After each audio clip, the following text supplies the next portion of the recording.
Good evening, and welcome to the Evansville-Vanderburgh County Human Relations Commission virtual annual dinner and Mayor's Celebration of Diversity Awards. I'm so delighted to be with you as we honor and recognize this year's Mayor's Celebration of Diversity Award recipients. Stalwarts in the fight for equality and justice in these unprecedented times. Their commitment to uplifting humankind is remarkable and so very much appreciated. I'm amazed by the exceptional leadership and compassion that has galvanized our community in support of the needs of those afflicted by this pandemic. Without the unwavering hard work and support by these award recipients and others, our community would not be what it is. A resilient community that puts the concerns of others first. I want to say thank you. Thank you for your commitment. As your mayor, nothing makes me more proud than to witness individuals and organizations engage in community uplift and being advocates for equity and inclusion. We mourned in 2020 the loss of a great civil rights leader, Congressman John Lewis. One of Representative Lewis's favorite quotes, most famous for, goes like this: "Do not get lost in a sea of despair. Be hopeful, be optimistic." Our struggle is not a struggle of a day, a week, a month, or a year. It is a struggle of a lifetime. Never ever be afraid to make some noise and get in good trouble, necessary trouble. Remarkable words. That's the spirit of tonight's award recipients. That's what they exemplify day in and day out. They are beacons and continue to work for more just existence for everyone in our city. Sadly, in 2020, tragic events such as the killing of unarmed people brought about demonstrations across our city, our state, and our world. I stand with our local community and citizens across our country in condemning racism of all kinds, of all forms, individual, institutional, and structural. Racial justice work must be ongoing and part of every aspect of municipal government. We must continue to come together and continue to work for racial justice, equity, and inclusion. I'd like to express my sincere gratitude and appreciation to the Human Relations Commission for its hard work planning this wonderful virtual meeting. And let's hope we don't have to do virtual again next year, right? To the commissioners, Executive Director Diane Clements-Boyd, and the staff, thank you. Thank you for your dedication to serving our community and meeting this moment. This year's theme is one that I believe addresses the very critical times that we find ourselves in. The theme, justice and equity in healthcare. How do we get there? It's timely as we navigate the difficult times of this pandemic. Without a doubt, the pandemic has revealed community challenges from addressing food insecurity, affordable and stable housing, and access to education, all of which affect the overall health and well-being of our city. It's encouraging and exciting to have two renowned physicians as tonight's keynote speakers to engage in a discussion on achieving justice and equity in healthcare and sharing best practices. To the acclaimed keynote speakers tonight, Dr. Kamara Jones and Dr. Jonathan Metzel, please allow me to extend a heartfelt welcome to this virtual space and to our community. Thank you for being with us and for sharing your life's work. We are looking forward to hearing your insights and practical solutions to issues we face as a community. Please stay tuned as you will hear from Dr. Jones and Dr. Metzel very shortly. Finally, thank you to everyone for viewing and listening tonight and your participation and your ongoing support. To the recipients of the 2020 Mayor's Celebration of Diversity Award recipients, congratulations and thank you for your hard work, commitment, and your investment in Evansville. Please enjoy the rest of our program and continue to work for diversity, equity, and inclusion in our community. Thank you.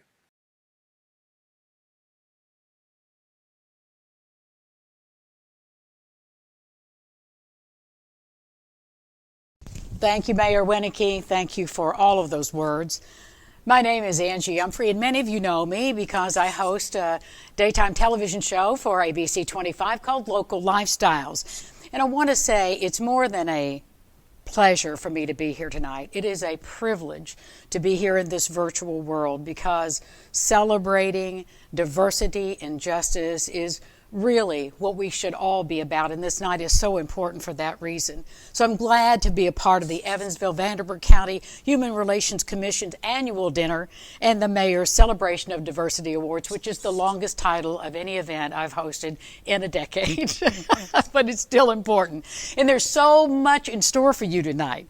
Tonight, we'll recognize many deserving people in our community, people that the mayor will honor with his Celebration of Diversity Awards. Now, these awards recognize businesses, organizations, and of course, individuals that embrace and celebrate diversity, inclusion, and justice in all they do in our community. And it's so exciting, too. I hope you feel it through this virtual world. I hope you feel the excitement of this important evening. And later on, we'll hear from two phenomenal physicians. The mayor has talked about these guests, and I've had the opportunity to meet them and just sit in their light. And it is so impressive and life-changing. Tonight, we'll tackle the theme of this year's event, which is justice and equity in healthcare. How do we get there? The conversation will be a wonderful, powerful, enlightening exchange between two physicians, Dr. Kamara Jones and Dr. Jonathan Metzel. They're passionate about their work, and they're passionate about the well-being of others. And I know you want to be a part of this conversation, so call a friend, gather your friends around so they can hear, so you can hear the exchange, the conversation, the energy that will be created as we look into and tackle this challenging topic. But before we get to the awards and the keynote address, you'll hear from the chairperson of the Human Relations Commission, Ms. Ruby McGlown, and she'll be followed by the executive director, Ms. Diane Clements Boyd. Enjoy this evening.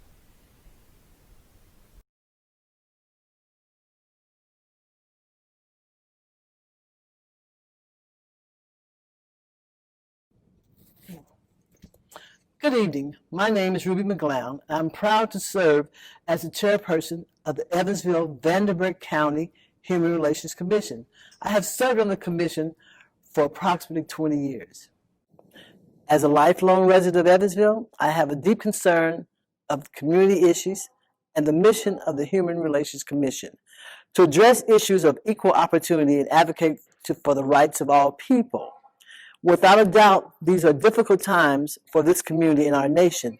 It is important that we recommit to being our brothers and sisters keepers.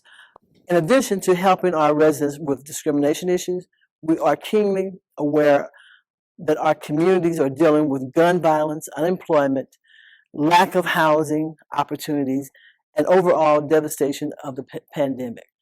I would be remiss if I did not take the time to acknowledge my committed colleagues on the commission, and they are Daniel Davis, first vice chairperson, Xavier Harrington, second vice chairperson, Dan Carwile, secretary, Shanika Balzel, Tim Black, Tanisha Carruthers, Rick Kubler, Jason Miner, Estella Moss, Nicholas Walderman. As a longtime community advocate, I invite you to join the Human Relations Commission as we continue to advocate for the human and civil rights of all. Social justice does not happen easily or automatically. It requires the dedicated work of people who are committed to advocating the cause of freedom and dignity for all. As always, the Human Relations Commission stand ready to work alongside you that struggle.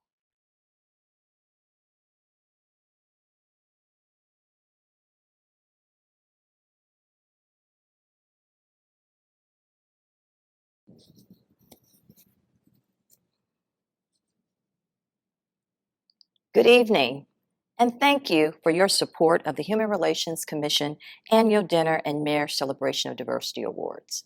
My name is Diane Clements Boyd, and I am so pleased to be with you on this evening. This is our first virtual dinner, and we are so appreciative to everyone that helped make this event possible. This event would not be possible without the support of our premier sponsors. Please allow me to thank our community partners and sponsors for this event: Deaconess Health System, CenterPoint Energy, and the University of Southern Indiana. Thank you for your generous support. I want to acknowledge and thank Mayor Lloyd Winnicke for all of his support, as well as the Vanderbilt County Commissioners, Evansville City Council, and the Vanderbilt County Council. Thank you, thank you, thank you. To our chairperson, Ruby McGlown, and the exceptional group of commissioners that show their commitment to the community and the Human Relations Commission in countless ways, thank you. I am so proud to serve alongside you. Congratulations to all of the award recipients. Tonight's honorees are amazing and work tirelessly on behalf of the community.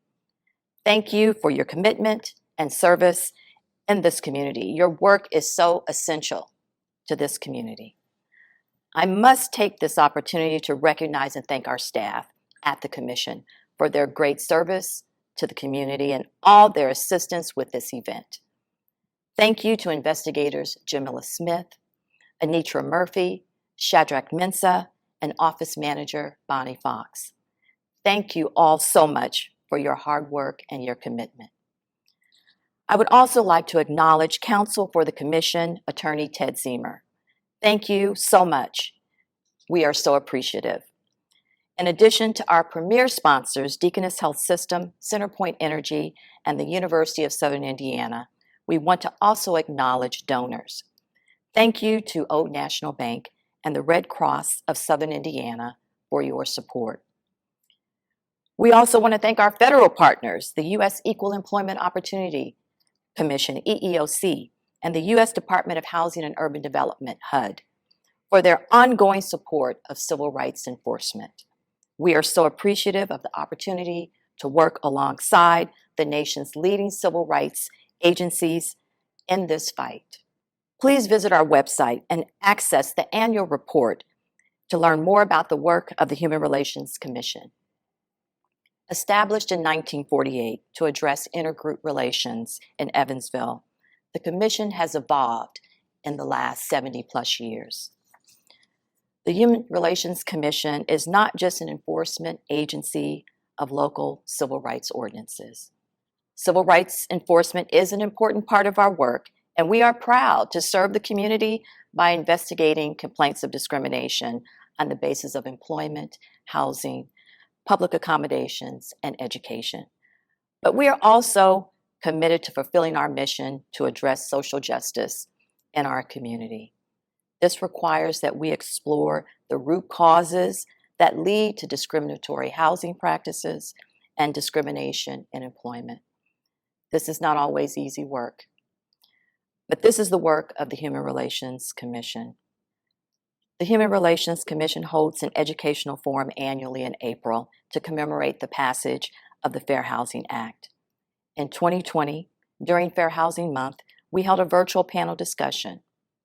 Real Talk, Fair Housing Discrimination in the Midst of COVID-19. The panel of fair housing experts, government officials, attorneys, and housing advocates discussed strategies to identify, address, and overcome housing discrimination in the wake of COVID-19. The conversation focused on the disparate impact and treatment of special populations as our communities grappled with the pandemic. The panel discussed housing policies and the complexities of how housing discrimination can manifest in this era. That's real talk. When communities across the globe protested the killings of unarmed people of color, the Human Relations Commission released a statement affirming its commitment to combating racism. Human Relations Commission Chairperson Ruby McGlown said, "We encourage the community to stand together in dismantling racism in all its forms. The statement went on to say that the time is now for our city to come together to tackle racism in all its forms by addressing the normalization and the legitimization of white supremacy, racist institutional policies and practices, and implicit or explicit bias. We could not do community relations work without our local advisory boards. We would like to thank and recognize David Wagner, chairperson of the Evansville Commission on the Social Status of African American Males, and the commissioners for all they do to make Evansville a more just place for Black males. The Social Status Commission was established in 1999 by state statute to study the problems affecting African American males in Indiana. The Social Status Commission and its members are doing phenomenal work in this community, and we are so very grateful. The Evansville Commission on the Social Status of African American Males took on criminal justice reform and hosted a virtual event on October 22nd of 2020. Titled Criminal Justice Reform, Seeking Equality, Access, and Opportunity, focused on criminal record discrimination, Indiana's second chance law or expungement law, and other issues to include disproportionate arrest, incarcerations, and killings of unarmed people of color. The panelists included local, state, and federal officials and was streamed live on social media.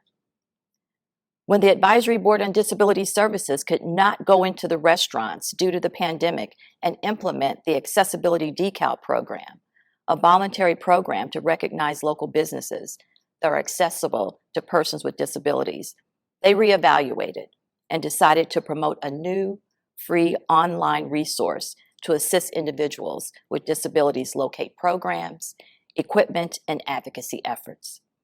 Finder is available to all county residents who have a disability and to all residents and organizations that assist with people with disabilities.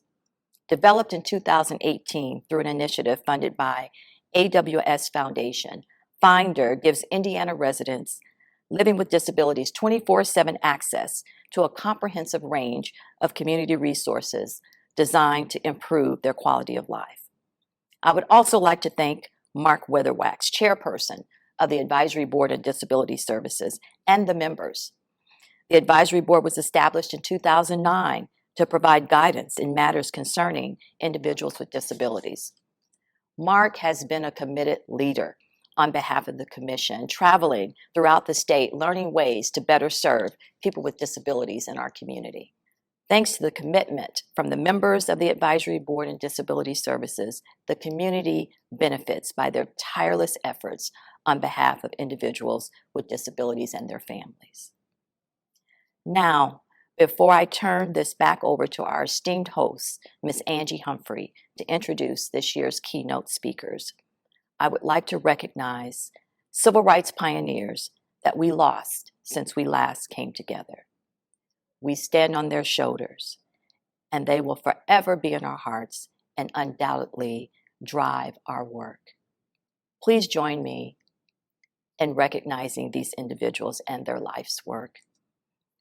Reverend Joseph Lowry, Reverend C.T. Vivian, Congressman John Lewis, Congressman Elijah Cummings, Mrs. Juanita Abernathy, and our former Human Relations Commissioner and local civil rights icon, Dr. Anthony Brooks. Thank you. Again, please visit our webpage to learn more about the Human Relations Commission. Visit www.vanderburggov.org and go to City Departments to find the Evansville-Vanderburgh County Human Relations Commission. Thank you, viewing and listening audience, for your continued support and for being a part of this evening. Please enjoy the program. We are so pleased to have with us veteran broadcast journalist, Ms. Angie Humphrey, to introduce the keynote speakers and facilitate a discussion with distinguished physicians, Dr. Kamara P. Jones and Dr. Jonathan Metzel. Angie Humphrey is a welcomed and friendly face in homes throughout the tri-state with her show, ABC 25 local lifestyles. She provides a space for local celebrities to tell their stories. She's a local treasure, and we are so thrilled to have her with us to facilitate this discussion. Thank you.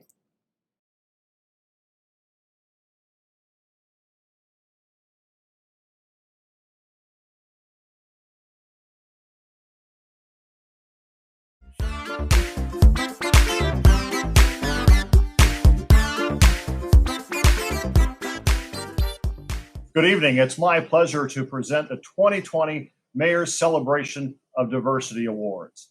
All the award recipients are selected based on their significant commitment to enhancing diversity, equity, and inclusion in Evansville. And now for the first award. It's the Willie Effie Thomas Development Award. When our recipients attempts to bring healthcare knowledge to the community via her Facebook page, they receive dozens of likes. That is diversity impact. This doctor posts on social media say to please watch, or this could help our community, and let me know if you have questions. All in attempts to educate those who are hard to reach in our community and make sure they trust science so they can ask her questions to get the clarity they need. The recipient is a beloved staff member at the Peyton Manning Children's Hospital at Ascension St. Vincent here in Evansville, where she also serves on the Medical Executive Committee. In addition to this, she is an adjunct clinical faculty member at the Indiana University School of Medicine Evansville campus, helping to educate a whole new generation of healthcare professionals.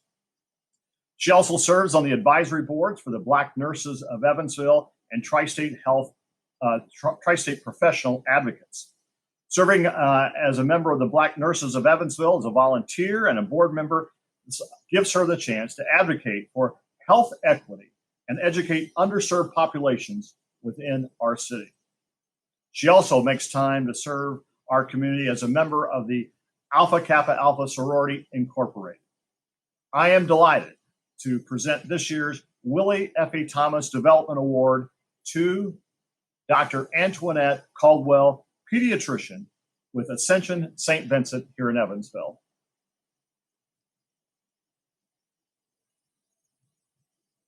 Next, for our Leadership Award. Our next recipient is an organization that seeks to fill the gaps and empower families in the Evansville area. The organization was conceived in 1994 with a mission to engage, educate, and empower individuals and families through innovative programs and services.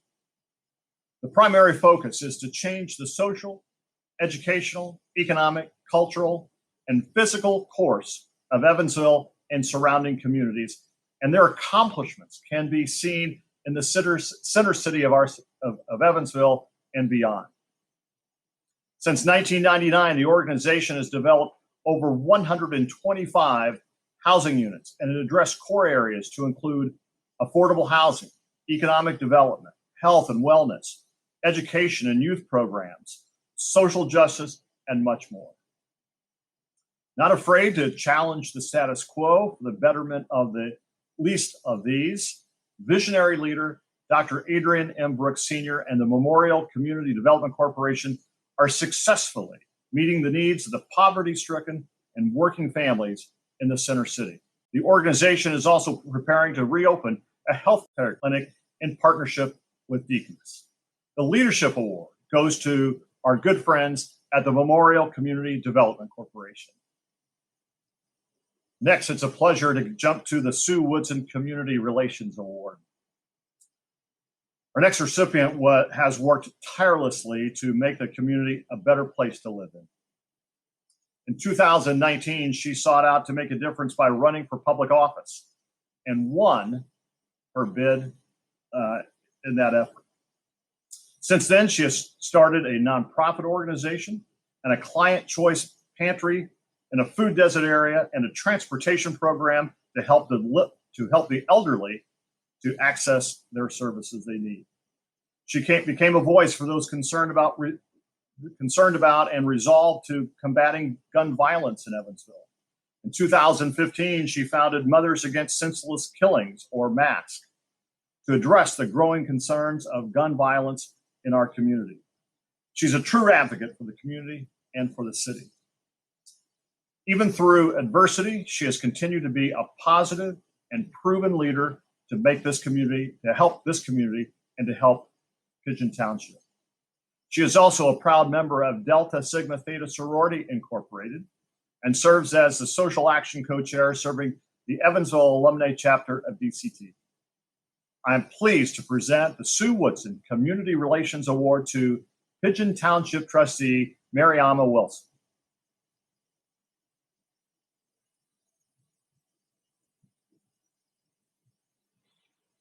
Next to the Workforce Diversity Award. The next recipient plans strategically to enhance the corporate culture of inclusion. His involvement and accolades are many and include creating professional mentoring programs, intentionally recruiting talented candidates with disabilities, promoting inclusivity through awareness and education. His volunteer experience includes board of directors for the Growth Alliance of Greater Evansville, the board for Special Olympics Indiana, the USI Alumni Association, and he does countless public speaking events. He also represents the First Ward as our city council member. On LinkedIn, he describes himself as, quote, creating an inclusive company culture takes deliberate action and intentional effort. In my career at Old National, I've had the pleasure of planting the seeds of inclusion, specifically for people with disabilities in the workforce by fostering relationships that blossom in the shape of mentorships, internships, and full-time employment opportunities. A disability advocate that aims to knock down assumptions, rethink recruiting processes, and encourage the growth of people with disabilities in the workforce. It's an honor to present this year's Workforce Diversity Award to my very dear friend, Ben Trockman.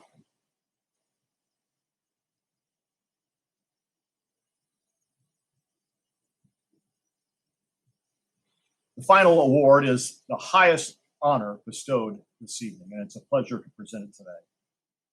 It's reserved for someone who has truly distinguished themselves as a civil and human rights advocate for all people. This year's winner embodies the true spirit of the award, named for human and civil rights stalwart Sedell Berger.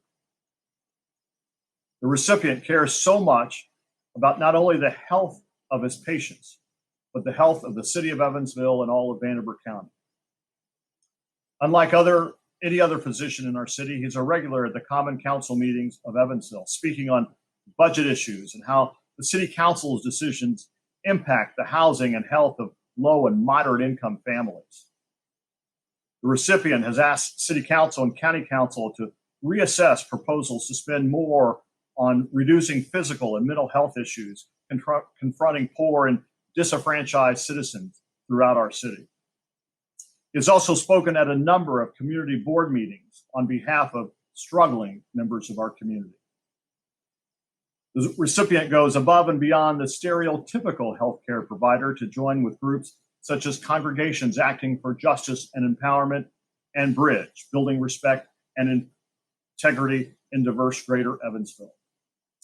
In their missions to partner with all race, ethnic, and faith groups to create opportunities for engagement in an atmosphere of respect and openness. Without a doubt, his exemplary community involvement goes beyond his work requirements.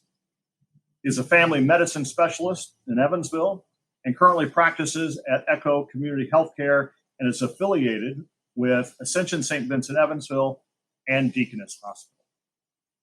I proudly present the Sedell Berger Award to Dr. Thomas Stratton.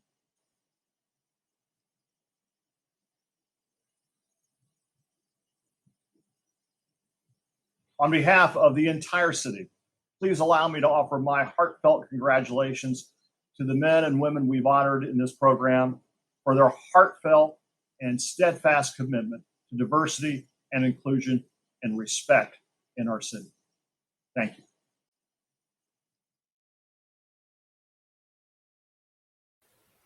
Good evening, everyone. It is a pleasure to be here with all of you in the virtual world and with our distinguished guest, because tonight this is an important discussion, a timely discussion, a powerful topic. We're looking at justice and equity in healthcare and how we get there. And joining me this evening, two physicians who have a passion for community, for health, and for justice. And I want to introduce them both to you. They have such impressive bios, and I don't want to embarrass either one of you, but I've just been so grateful to read the stories about you. First, Dr. Kamara Jones, MD, MPH, and PhD, the Evelyn Green Davis Fellow at the Radcliffe Institute for Advanced Study at Harvard University and past president of the American Public Health Association. Dr. Jones is currently Senior Fellow at the Satcher Health Leadership Institute and Cardiovascular Research Institute at Morehouse School of Medicine in Atlanta. She, of course, is a speaker on many of the topics that we are going to discuss tonight, working to help communities and systems find the cracks in the system and to heal those. She is a physician, an epidemiologist, and our honored guest. Thank you so much, Dr. Jones. And Dr. Jonathan Metzl is an acclaimed physician, psychiatrist, sociologist who speaks and writes on a range of topics, including the topics we discussed tonight: gun violence, race and gender, social injustice, and healthcare. He is the author of a book that I encourage you all to purchase immediately if you have not already. Dr. Metzl, this has been very powerful for me, eye-opening, a lot to process, but it is so worth the journey into this social pain in our country. It is called Dying of Whiteness: How the Politics of Racial Resentment is Killing America's Heartland. It was a New York Times bestseller. Dr. Metzl is the Frederick B. Rentschler II Professor of Sociology, Psychiatry, and the Director of the Center of Medicine, Health, and Society at Vanderbilt University. So welcome to both of you. So glad you're here. And we want to remind you that this is being recorded several weeks before this presentation evening. And Dr. Jones reminded us in our first meeting that many things could have changed by the time we recorded this and we air it. So we are aware that in this fast-moving news cycle, things can change pretty rapidly. We also want to let you know that we have an invitation for you, that this is not going to be a three-sided conversation at all. You can be a part of this and add your voice. After the presentation ends, we will go to Facebook Live, and you can send your questions in. As you've been listening, I'm sure you'll be writing questions down, and we will all come back together again for a Facebook Live. If you're watching on WNIN, you can go to their website and discover the pathway in. There is a web address that you can use. And if you're on Facebook, you're good. Just stay right there, and you can be a part of this conversation and add your voice. So again, Dr. Jones, Dr. Metzl, thank you both for taking the time to be with us, to dig in to these topics this evening. Thank you for having us. Thank you so much. Well, I think we all know that this has been a year like no other, and the year's not even over yet. We have been through months that have been trying and painful and gut-wrenching for every single person on this globe. It is this pandemic has united us in this one way that has impacted everybody. Besides our humanity, it is the virus that has impacted all of us, and it's changed our lives. And it's also made us aware, painfully and importantly aware, that systems are broken. And you've surely heard, both of you heard this wise person say that the broken places are where the light gets in. And in this case, the light is glaring as it rolls through the broken places, and we can see where there's such an imbalance and such disparity for people getting health care that they need and other services because of COVID. So, Dr. Jones, I'm going to start with you, but this question is really for both of you. What can be done to better understand this dynamic that we're talking about, this need for justice and equity in health care? How can we address the disparities, especially as we think about COVID-19? Thank you for that question. Thank you for this opportunity to be celebrating at this dinner. And what I guess the first thing we need to make clear is that it doesn't just so happen that COVID-19 has been disproportionately impacting communities of color. It doesn't just so happen that Black and Indigenous and Brown people are more likely to be infected and more likely to die from this virus. And when we first became aware of this differential impact way back in the end of March, beginning of April, actually the whole nation was like, oh my God, what is happening? Because we knew that there was no human on this planet that was immune to the virus.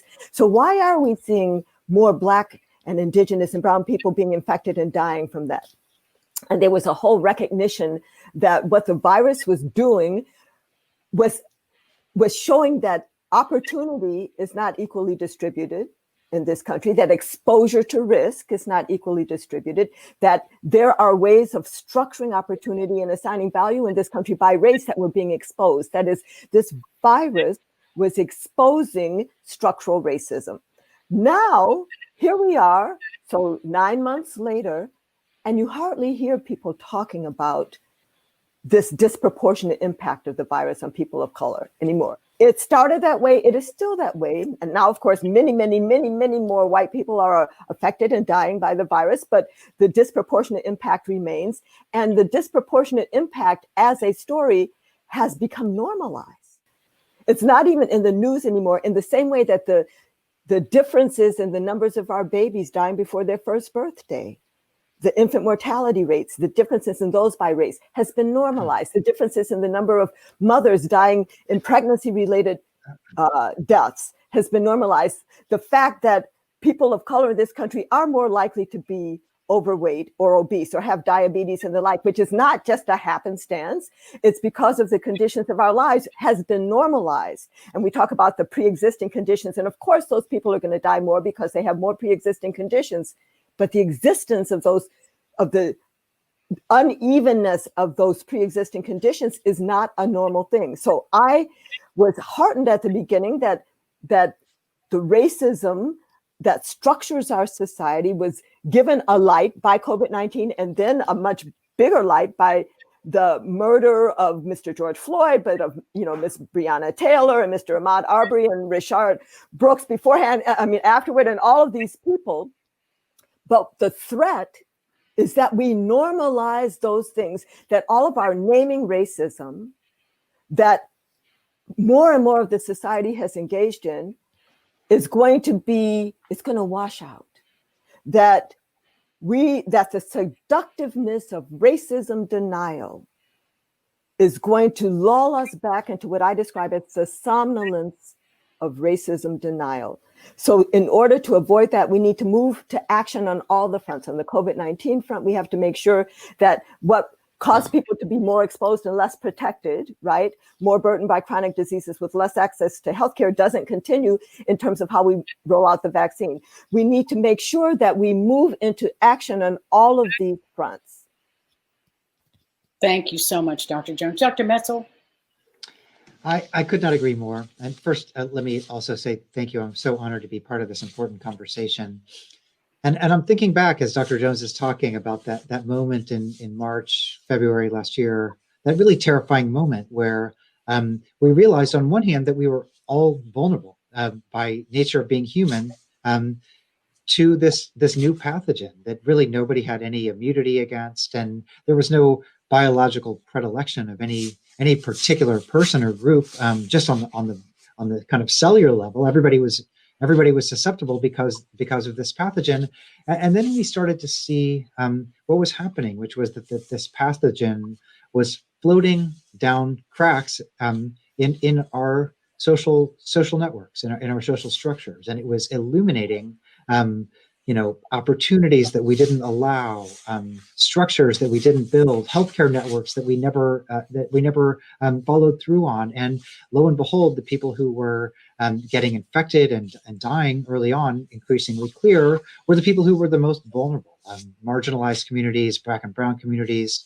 And that was really a moment, right? I mean, to me, that was the moment really of the pandemic. And I think history is going to judge that moment of the pandemic, because at that moment, we had a decision to make as a society. We could have either said, they are dying. Those otherized people who were already otherized by the nature of the structures we built to other them, or we are dying. We Americans are dying. We citizens are dying. We humans are dying. And the fact that we chose the former narrative, I think white mainstream society, the fact that we said, well, we don't have to worry about it so much because those other guys, the people who deliver our packages, those are the guys who are dying. It's not us. And to me, that was the moment we lost the pandemic. Honestly, I mean, I hope we turn it around. But that moment when we didn't recognize that those structural inequities were really the inequities that we needed to address. In other words, to address the pandemic, we needed to declare war on inequity and say that we are all equally vulnerable because of our imbalanced social structure. And what we need to do is we need to democratize access to resources. We need to democratize access to healthcare. We need to make all people safe, or nobody is safe. And the fact that we didn't do that, again, was for me the moment we lost the pandemic, right? Because what happened was it created narratives of us and them. It created a fodder for a polarizing narrative, which we have seen play out at every part of this. But the other thing is, in addition to the stuff we didn't do, we also didn't reimagine inequities, right? This is a challenge for us to reimagine inequities. And so that moment of the pandemic spreading was a moment to say, let's reimagine things. And there's so much fantastic historical precedent for societies that have been challenged at a moment like that. You can think, for example, of the United Kingdom during the Second World War. People are being bombarded, they're being blockaded, they're starving, they're dying. And they decided collectively, let's democratize access to food and healthcare. And it turned out during the Second World War, life expectancy went up in the UK, and they created the framework for what became the NHS, the National Healthcare Service. And so we were challenged in a moment to better ourselves. And many people did. I'm not saying every single person, but I'm just saying as a political unit, our country, the fact that as we saw what was happening in the pandemic, we didn't declare war on inequity. I think number one is the lost opportunity of this pandemic. And number two, it makes us vulnerable to more pandemics, right? Because inequities are fault lines. And those are the everyday things that marginalized communities live with. And they're just, incredibly clear at these moments when like a pandemic, where it's just unavoidably clear. If I might jump in on that. Please do. Please do. And so when you even look at the timing of the calls to liberate Minnesota, liberate Michigan, liberate Virginia, those were exactly following the first stories about the differences, the differential impact. And it reflects, so I entirely agree with you.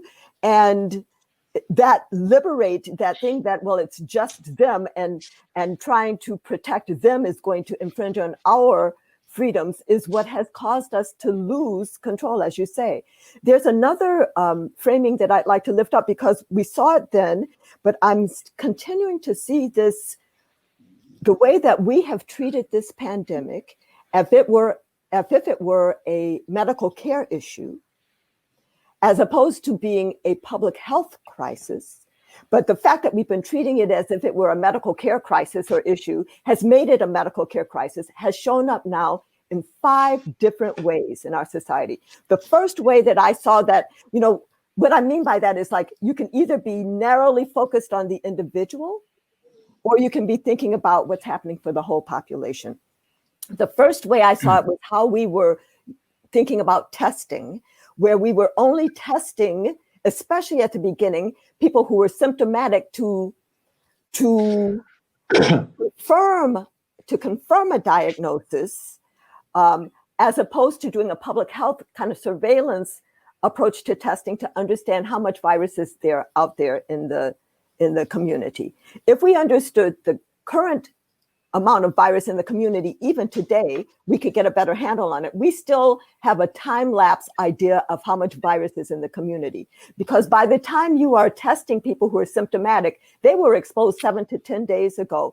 And so the idea of how much virus you have is now 7 to 10 days old. And in the context of exponential spread, when we're not wearing our masks, when we're not giving people income support to stay home, when we're not having protected workers and workplaces, then we're having exponential spread. So I'm going too far in that, but I just have to say that approach to testing was the first idea that I had. We're so much narrowly on the focus on the individual. We're thinking of this as if this were an individual diagnosis per, is this individual infected, as opposed to understanding.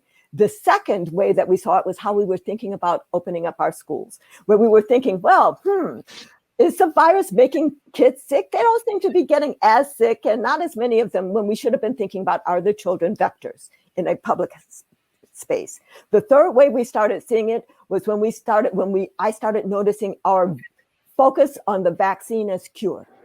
The vaccine, again, is an individual intervention. The vaccine, we're happy that the vaccine is now available. We have 2 vaccines at the time of this taping that are now going to be available to people, but that's an individual by individual cure until you get at least 75% of the community vaccinated. And with the slow rollout, it is not the cure. But we already have in hands the public health strategies at the individual and governmental level that we could be putting in place that we have ignored for all of this year to control the pandemic. So that's another. The fourth is how people were thinking about masks.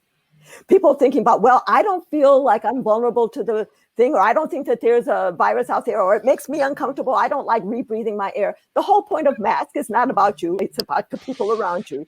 So again, we had this conflict between individual and community. And the fifth is how even the vaccine developers have been using their endpoints. Right now, the 2 vaccines, the 2 mRNA vaccines, Pfizer and Moderna, that we have available to us, are both vaccines where the endpoint for their clinical trials is it making people have symptomatic disease?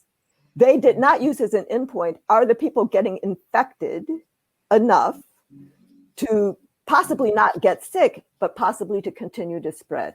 Again, even those endpoints were at the individual, is the person sick, and not thinking about the whole public health.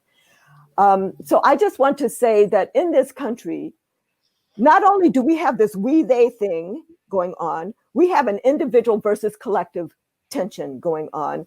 And the way that we have dealt with this pandemic has all been narrowly focused on the individual and kind of a medical care of the individual thing. And if we were to have a broader community view and a public health view, we would have controlled the pandemic long ago without a vaccine. The vaccine is not the cure. Our view needs to change to really get to the cure.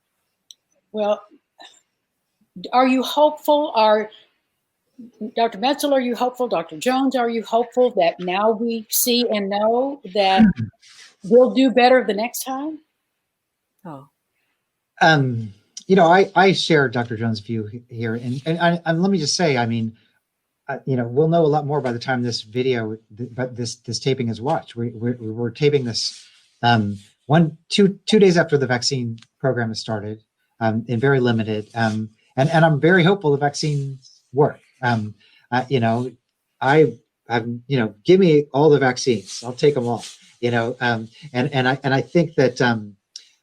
So I think there is, on one hand, a kind of narrative of science. It's a corporate narrative. It's whatever, but it is also it is a reasonable way to think about ending this moment. But I would say that I share Dr. Jones' frustration that the lesson of this pandemic has been about it's a political pandemic. It's a social pandemic. It's an inequity pandemic. And so, in a way, I worry that the story of this vaccine, depending on how it plays out, it really almost heightens the need to talk more about these inequities. And the reason is, again, because the safety for us was this: we were unsafe because of the coronavirus, because of this novel pathogen. But we were also safe because of the inequities. And so I just think that if we don't really think about the term I use as structural competency, the ways that we can become more structurally competent as a society, to think about ways that we can make people less exposed, less vulnerable. And so it's just ironic that at least at this one moment, we're having a debate about the vaccine and who's going to get the vaccine at the same time that we're having a debate about whether or not Congress is going to give people $600 at a time that people are facing evictions and starvation and things like that. And so in a way, it's these two narratives that are going different directions. And it's just so frustrating because again, I use the UK example. There's so many other examples of times where at this moment of challenge, if you take the path toward toward justice and equity, it sets your society up for the next century in a way. I mean, we took the wrong path. After the Civil War, there was a movement called Reconstruction that was going to give people equal access to land and to the economy. If we would have taken that path, the South wouldn't have many health inequities it does now. But no, it became this racism and inequity story. And again, when we're challenged, we have this unsolved racial fault line that just ends up making us more vulnerable. And so I guess the answer is both things. On one hand, hopeful for the vaccine. On the other hand, worried that we're not learning the bigger lesson. And the bigger lesson is that even with the vaccine, the people who were vulnerable are going to continue being vulnerable. And we're not growing as a society in a way that honestly, to use Amartya Sen's terminology, will make a better society. The society we want is the society we will get if we addressed inequities in addition to the pandemic. There are I have identified 7 cultural barriers to us getting there, Jonathan, that I'd like to lift up now, because the reason I said, no, I'm not hopeful is because, you talked about the history is saying that we don't take these opportunities. And those 7 barriers are, we in this country are so narrowly focused on the individual. We don't even see systems and structures. It makes systems and structures either invisible or irrelevant. So when you say that the opportunity to see these structural fault lines, some people think, oh no, if those people just tried hard enough, or those, so there's that. And so then that's the whole notion of, if you pulled yourself up by your bootstraps, if you worked hard, you would make it. The myth of meritocracy. The fact that we don't even know our history that you're talking about, the fact that we're ahistorical, we think the present's disconnected from the past. The idea that we think that if you gain, I lose. This myth of a zero-sum game. The fact that we're not even looking at the future. We don't even try to protect our children or the planet because we have a limited future orientation. The fact that we think that this country is doing the best, that this country is the best. The myth of American exceptionalism, that we have the best healthcare system. We won't even look at what is happening in the UK with the national health system or anything else. And white supremacist ideology, which made people feel that those people were getting sick because somehow there's some hierarchy of human valuation and those people are just inherently weaker. So, I could go deep in all those things, but for us to get past, for us to use these opportunities as you have suggested, means that we need to rewrite these structural or cultural memes, if you will. We need to say, no, it's not about, we can't be narrowly focused on the individual. We have to become collective. Well, how do we do that as a society? I don't know. So thank you, Dr. Jones. And you've opened the door for a conversation about the work you've done and the information you reveal in your book, Dying of Whiteness, Dr. Metzl. Walk us through, based on what Dr. Jones has just said, what you discovered and how we can change these terrible systems and educate people. Is it even possible? I do think it's possible. For me, the answer to that question is to build systems where people are rewarded for cooperation, not for competition. Dr. Jones used the word zero-sum formulation, a zero-sum game. And basically what that means is that this idea that either I win or you win, but we can't both win. That I want to win and you want to lose. And that's a social psychology term, but that's a term that is used to think about how particularly white Americans think about race. I think about that story. I think about that term a lot because my understanding really of the pandemic goes back to research that I was doing for the book around the time that the Affordable Care Act was coming out. And the Affordable Care Act, especially for many southern states, was going to be really almost manna from heaven in a way. These states had very poor public health systems. People were dying not just of chronic medical illness, but also because they couldn't afford to go to the doctor for a checkup that might catch something. There were also very high rates of medical bankruptcy. People were paying way too much for prescription drugs. Kids were getting kicked off their parents' plans way too early. People were getting penalized for having pre-existing conditions. And along the way, while I'm doing my research, comes this thing called the Affordable Care Act, which wasn't perfect in its first iteration. But it promised people answers to many of the problems that they were suffering from. And I'll never forget when I started doing research, talking to many working class white Americans about the Affordable Care Act. Some people said, "This is awesome, man. I'm going to get some help. I never have had help, paying for these things."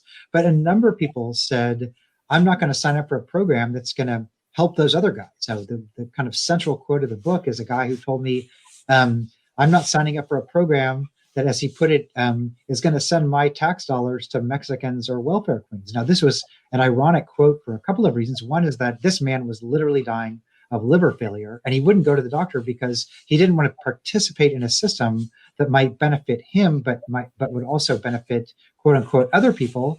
But the other thing is, actually, believe it or not, when you're building a national healthcare system, you want people to think in national terms, not in tribal terms. You want people to think, gosh, let's build the biggest system possible and let's get everybody involved, because that way we can democratize risk, democratize cost. And so in a way, this idea of I'm not participating in a system that might benefit somebody else, or as he put it, like somebody else might game the system, it just led us down this wrong path, because ultimately many of these same southern states, as I show in my research, ended up literally rejecting free healthcare. Medicaid expansion was literally free healthcare for a lot of southern states that needed it. And the fact that they could rationalize that through this logic of race, of like, I don't want to help those other guys who are usurping, it led to dramatic falls in life expectancy, not just for the at-risk minoritized communities who are already at risk, but also for white people. That's why the book's called Dying of Whiteness, is that people were literally trading in months and years of their own life because they couldn't conceptualize the opposite of a zero-sum formulation. They couldn't conceptualize a system where everybody wins. But that's what happens when we all wear a mask, for example. Everybody wins, right? And so you can't think about it in terms of winners and losers. Now, the other part of this for me is a structural story, which is that so many structures are set up to enhance competition, not reward cooperation. And the reason I say that is because if you think, for example, of tax cuts that take away lots of resources from everyday people, those people then are feeling like they're in competition with each other, when really all the resources are going to help wealthy people and corporations. If you think about our social media networks, networks like Twitter, for example, they reward people fighting with each other. You don't get a lot of clicks for like agreeing with each other or trying to empathize with each other. And I have a full list. I'm writing a piece right now, but in a way, if you want to cooperate, if you want to reverse this zero-sum formulation, it's not just in people's minds, it's that the structures that we build as a society are pitting people against each other for limited resources, as opposed to thinking we all win. And in a way, that's why I'm worried about this vaccine also, because in a way, it's turning out to be a competition game when it should be a cooperation game. And where do we be? It's so mega and the issues that we're talking about. So where's the education begin? Who's responsible for marching ahead of the parade and saying we need to be going in this direction? Where do we start, Dr. Jones? Where do we start? I think we need to start with learning history and learning how these kinds of formulations have failed us, and also learning from other countries that do things a different way. So we need to learn by reading. We need to burst through our bubbles of experience, right? So each of us is in a bubble of experience, our kids' schools, our communities, our workplaces, or whatever. And some of our bubbles are actually kind of big with thin bubble boundaries, and some of our bubbles are smaller with thick plexiglass boundaries. And sometimes we're tinting our bubble boundaries, and sometimes we're polarizing them. But we all, in whatever kind of bubble we are, we most often don't know that just across town, there are people who are just as kind, funny, generous, hardworking, smart as we are, who are living in very different circumstances. So we as individuals and we as communities and corporations and governments and all need to find ways for us to burst through our bubbles of experience, to experience our common humanity on different, in very different circumstances. Because when we experience our common humanity, when we know somebody who is just like us, but living in very different circumstances, we can start building common cause. Right now, it's almost like we're living really on different sides of the track. We're living on different sides of an open-closed sign. I have an allegory that I use where I imagine being born inside a restaurant, sitting at the table of opportunity eating. You look up, you see a sign that says open. And if you wonder about other people coming in the restaurant at all, you wonder, why don't those people just come on in and sit down and eat? Because you don't recognize that what's really going on is the two-sided sign. Now, those on the other side of the sign are very well aware that the sign is two-sided because it proclaims closed to them, but they can look through the window and see people inside eating. We need to recognize that there are two-sided signs going on, and it's not just the sign, it's the sign, the door, the lock, that there are structures going on. We need to dismantle those, because if we were all together, then not only would everybody be able to eat, but we would have great conversations, we would learn, we would build a bigger pie. Sometimes I think people don't want to find out what's going on the other side of town because they've been made afraid of those people, or they think that if those people just weren't lazy or stupid, then they could be in a different situation. So I think we need to get to know one another, and we need to recognize that structures exist, that two-sided signs are operating today in our society. Those two things, those realizations would get us started to thinking not about my children and your children, but our children. All children are our children. It would get us to having a conceptualization of we. And right now it's all about me. Well, your illustration is perfect. The sign with two messages on both sides, on either side. So, Dr. Metzel, again, who starts the ball rolling? I mean, we know, and probably all the people who are watching this program know we need to do things to change these structures, to pivot, to turn things around so that we can get there. This is what we're talking about. How do we get there? So where does it begin? Well, I'm a structuralist, as you can probably tell from some of my answers here. I mean, I absolutely, let me say that there is a personal reckoning that needs to happen, that kind of anti-racism is leading us in a way that is, highlighting people's own personal accountability, which is a vital first step. There needs to be truth, reconciliation, reparation. All these things need to happen on individual and community levels, absolutely. But I also, again, would say that I think that every industry has a kind of structural version of this competition over cooperation narrative that needs to be reversed on an industry by industry basis. I mean, media and social media as one example. It's no mystery that our media is completely polarized, and our social media is totally polarized as well.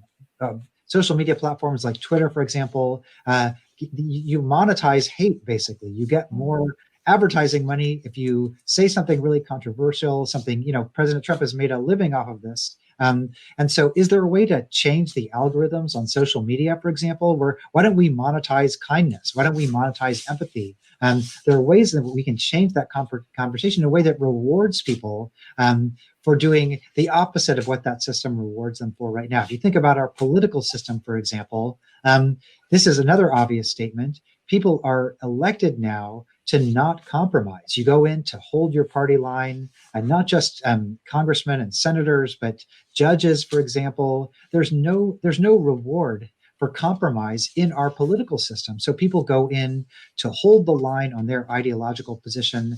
How can you politically reward cooperation as opposed to what we have now? We literally monetize and reward polarization. And I can go on down the line. But I would say even our healthcare system, for example, there's no monetary reward for becoming a structurally competent healthcare system. I have some ideas for how I think that could happen. But again, if you just go industry by industry and you just take that simple framework of do we reward cooperation or competition, you'll see that competition is winning out every time. Now, that's probably how capitalism works, but it doesn't have to be so egregious as we have now. So my answer to that question is always reimagine and change the algorithms and start monetizing and rewarding the good stuff, not the bad stuff, which is kind of the system we have right now. Well, I think the resistance then is how do we convince people at the top, the gatekeepers, decision makers, the leaders, those power structures that you talked about, if they feel like this is an advantage to them, the way the system is, what will motivate them of these glowing ideas about, oh, we're all one and we're all in this together? It doesn't seem to be, the message doesn't seem to be getting there. Dr. Jones, what do we do? Yeah. So I think that we have to also invest in the children, I think there are two things. So I define racism as a system that does two things. So the structural piece, and I'm all in with Dr. Metzel about structures. You know, whenever I say the word racism, I'm talking about a structure, not an individual character flaw. But so racism does structures opportunities, it structures, and racism and sexism and heterosexism and capitalism, all of these things are creating these structures that Dr. Metzel is talking about, and it assigns value. And I've often been asked, if you had to choose, which thing would you choose first? Would you address the structures or would you address the value assignment, right? I'm coming to your question, Angie, but in this way. And what I have decided is that we must go with addressing the structures first, because these structures are the things that control our opportunities, right? And our exposures. That if we were to try to change the values, if we were trying to make everybody, kumbaya, right? And we were to cleanse the minds and the souls and all, but the structures, as Dr. Metzel said, were still there that are prioritizing competition over cooperation, then we wouldn't do it. So we must change the structures first, but we also need to interrupt the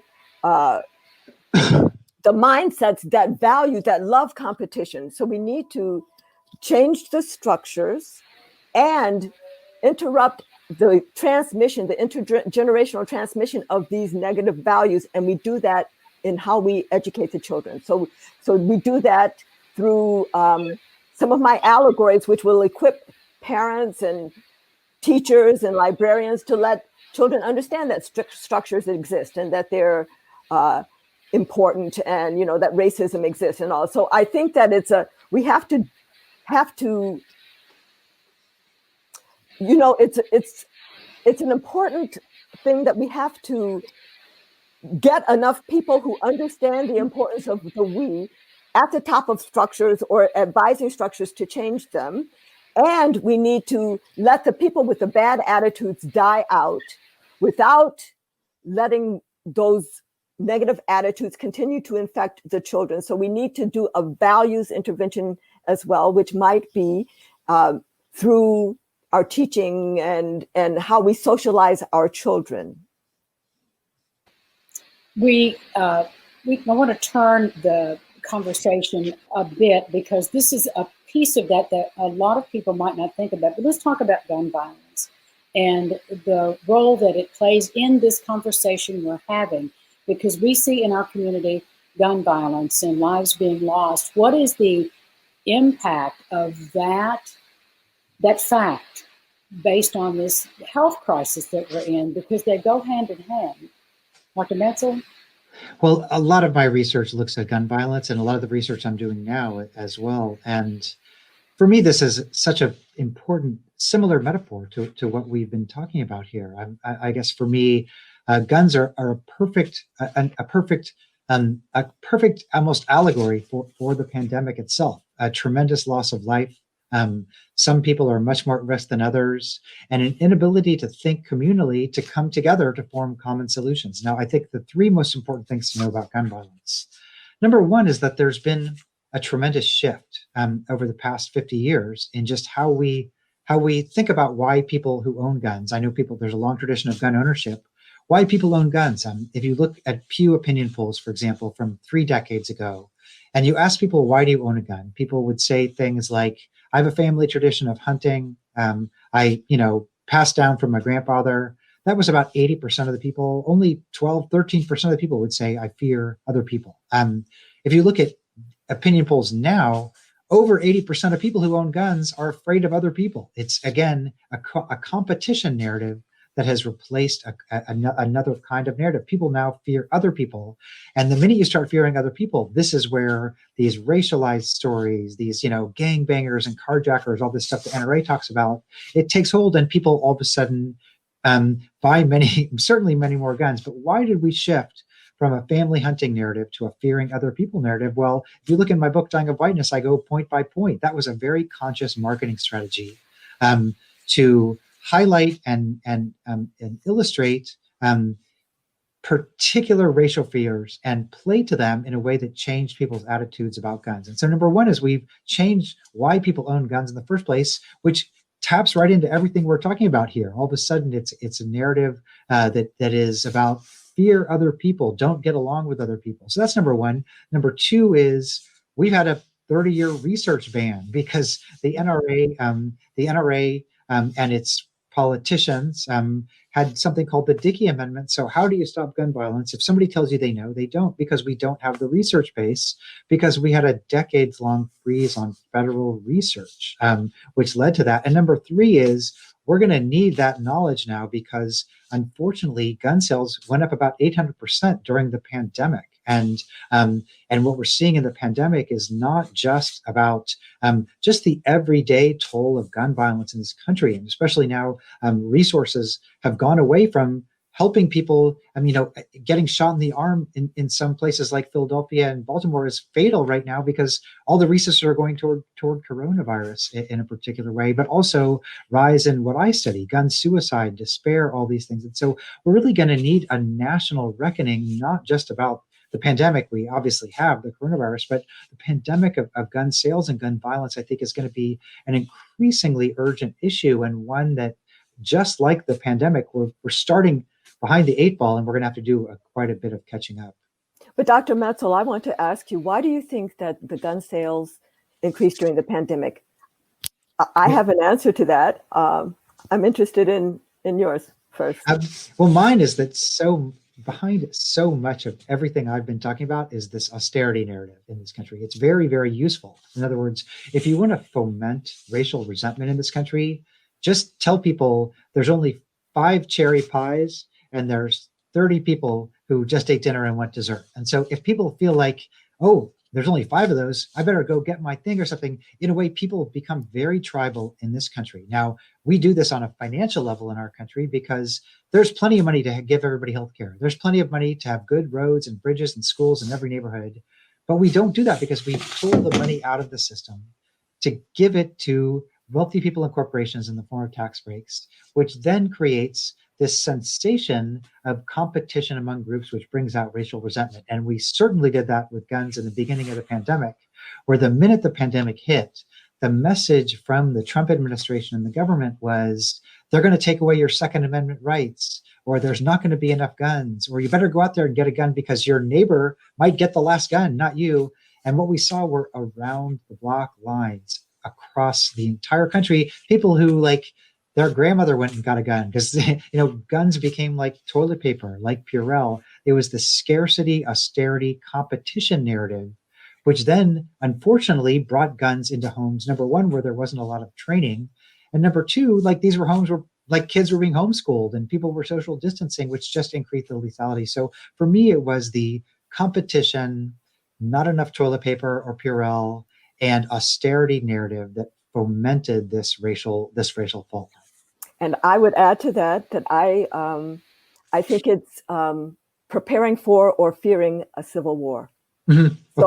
So from a Black perspective, hearing all of these, kind of right-wing bloggers and radio hosts and all really supporting the notion of a civil war, and hearing all of the disinformation, even continuing right now about who won and who didn't, win the election and all of that, and understanding that this racial divide has been fanned and magnified, and it's being celebrated as a tool for those at the top.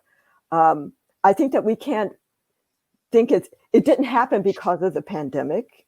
I think it happened because of our politics, and everything else you said. But at least from my Black perspective, it wasn't about scarcity at all. It's about, like, fear.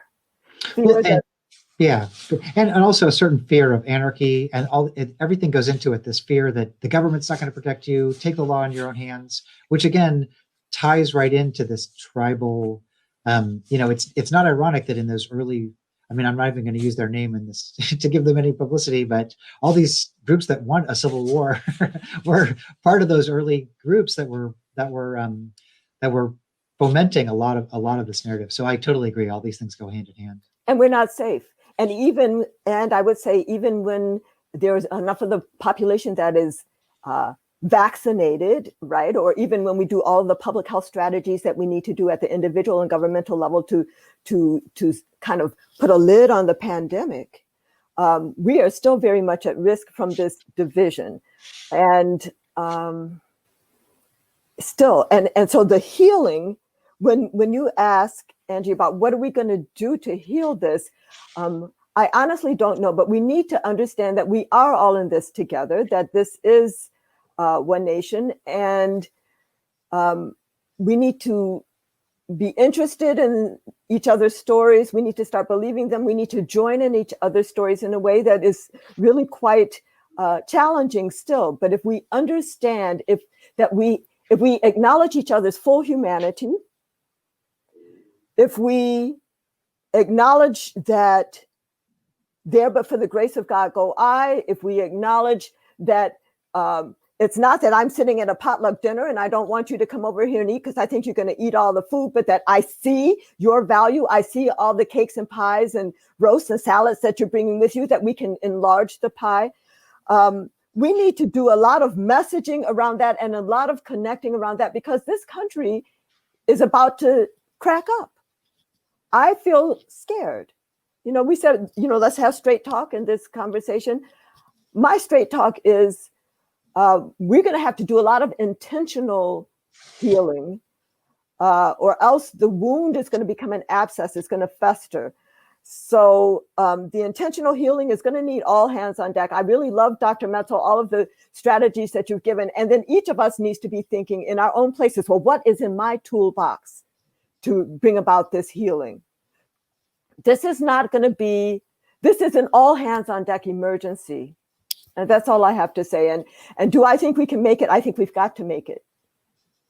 But it's going to take all of us. I just heard on the PBS NewsHour a Pew Research poll that said only 42% of African Americans said that they would take the vaccine. And they have lots of history behind that, fear and concern and doubt in the vaccine. So what can we do, Dr. Jones, to encourage the African American community to trust this vaccine? Should we encourage them, and who should do that encouragement? Oh, lots of questions in that. First of all, I also saw in a poll that 42% of Republicans said that they also didn't intend to take the vaccine. So I think it's important for us to look at lots of different populations. I think that there are a lot of unanswered questions that all of us have about the vaccine, but and I would say we don't need to try to convince anybody. We need to take people's questions. We need to answer their questions truthfully, where a lot of the answers are going to be, we don't know yet, because we haven't been following people who got the second dose long enough to know. We know maybe the 2-month safety profile, but we don't know the 6-month or a year safety profile, because we haven't been following people for 6 months or a year. Or we know that, in 40,000 people, we haven't seen these kinds of events, but we don't know if there's something that's so rare that it would occur in 1 in 100,000 people, because we haven't followed 100,000 people yet. So we need to be honest there, but we also need to be honest about the fact that at least the first 2 vaccines, the mRNA vaccines, are showing amazing effectiveness, right? So we need to answer people's questions honestly. We need to say that when we're looking at a risk-benefit analysis, that the risk of dying from COVID-19, if you have that, we live with uncertainty. All of us live with uncertainty. And I've decided that I would rather live with the uncertainty of what we don't know about the vaccine safety profile rather than die from COVID-19. So when my turn in line comes up, I'm going to take one of the vaccines. But I am not trying to convince anybody. I am trying to answer people's legitimate questions with the fullest information that I have, acknowledging that many of the answers are going to be, I don't know. And then to say, this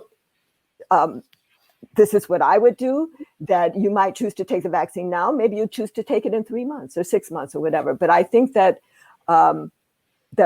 and I know that there are organizations like the 4 historically Black college medical schools, the NAACP, the National Medical Association, and churches and the like, who are also trying to get all of the answers that they can so they can inform their communities, not try to coax or cajole or convince people in those communities. Thank you, Dr. Jones. Dr. Metzel, you're nodding your head in agreement. Well, I mean, I think it's important first, again, that, we were talking about truth and reconciliation before, but first we have to step back and say, why are people mistrustful? Certainly that's a different answer depending on who, what community you're talking about. If you're certainly even members of the African-American community who know the history of the Tuskegee studies, know the history of, my book before this one was about Black Power protesters who were locked into mental hospitals. And so in a way, there's a reason to mistrust, which is about just the history of the treatment of minoritized communities by the medical industrial complex in a way. And so it doesn't just come out of nowhere, right? That kind of mistrust. Conversely, I think many, white Americans might be worried about, fear, the things we were talking about, a fear of authority that they've been hearing about for so long, fear of government. So you have to recognize why people are mistrustful in the first place in order to understand how you can maybe think about addressing that. And then again, I think Dr. Jones is exactly right that this is an evolving situation. I mean, the virus itself is only, 10 months old, 11 months old. And so we're doing the best we can. I mean, it's pretty miraculous that we even are talking about a vaccine at this point. But a lot of the answers to the most pressing questions are, I hope that efficacy holds up. And we honestly don't know. Now, there is something about this vaccine that I think they haven't done a good enough job of getting out, which is also that this is a synthetic vaccine. So I think a lot of people's fears of vaccines just in general about getting the illness are not going to be, I mean, what you're worried about in this vaccine is your own body's immune response, but you're not being given a live vaccine or an attenuated vaccine or anything so I also think there's a lot of misinformation out there about why people are worried about the vaccines. You're not going to catch the coronavirus from a messenger RNA vaccine. So I do think they also, as they get their sea legs under them, they're going to have to start telling people, this is a boutique designer vaccine that is not, it's not of this earth. and so you're not going to catch the virus from it. That's got to be part of the effort. Right. We have to get people's questions and then answer them. Yeah. That has been a stated fear. And the fact that people perceive that it was just instantly designed and developed over these past 9 months, when it really did include the research that's been done on SARS before. I mean, it's a body of research that's been ongoing and now rolled into this vaccine, as I understand it. And maybe there's a good effect. Maybe it'll like grow hair on my head or something. Maybe there's some side effect we don't know about yet. I'm happy to give it a shot, so to speak. Well, I have one more question for both of you, and it's a big one. Can you both discuss some innovative ideas and initiatives, maybe from your own home areas, that worked or that did not work, that may be helpful in informing us and addressing public health issues? So, Dr. Jones, I'll begin with you. Okay.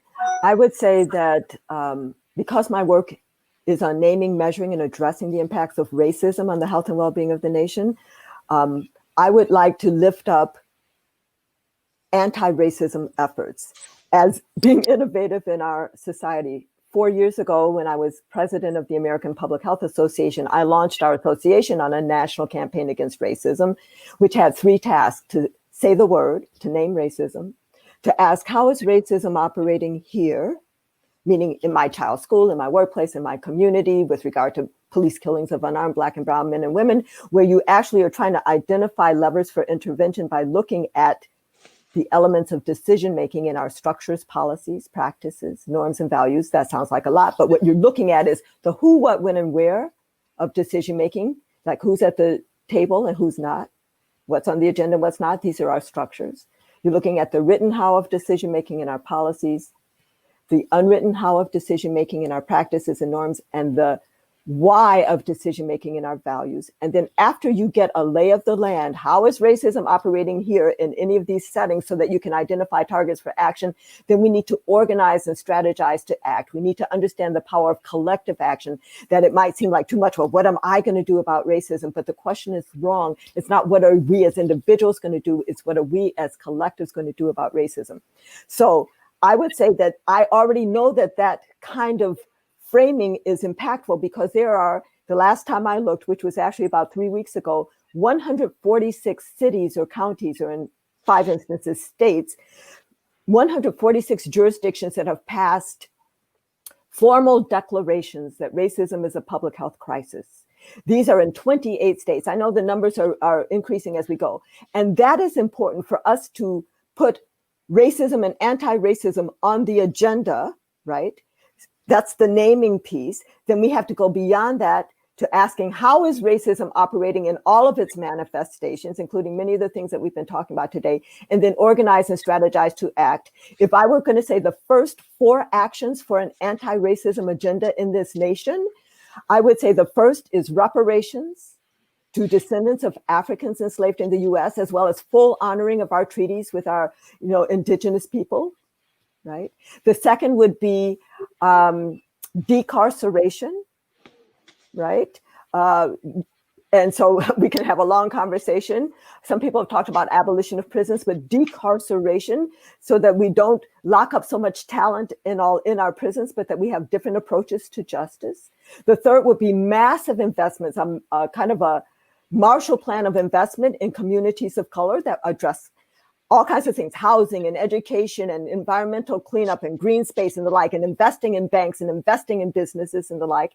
And the fourth would be massive investment around our children, because our children are the future. Massive investment around children and their families and early childhood education and the like, so that we would not even be able to conceive of disadvantaged children. The term disadvantaged child would be like, what do you mean by that? Because we would not even conceive of a child either being born into disadvantage or finding themselves in disadvantage.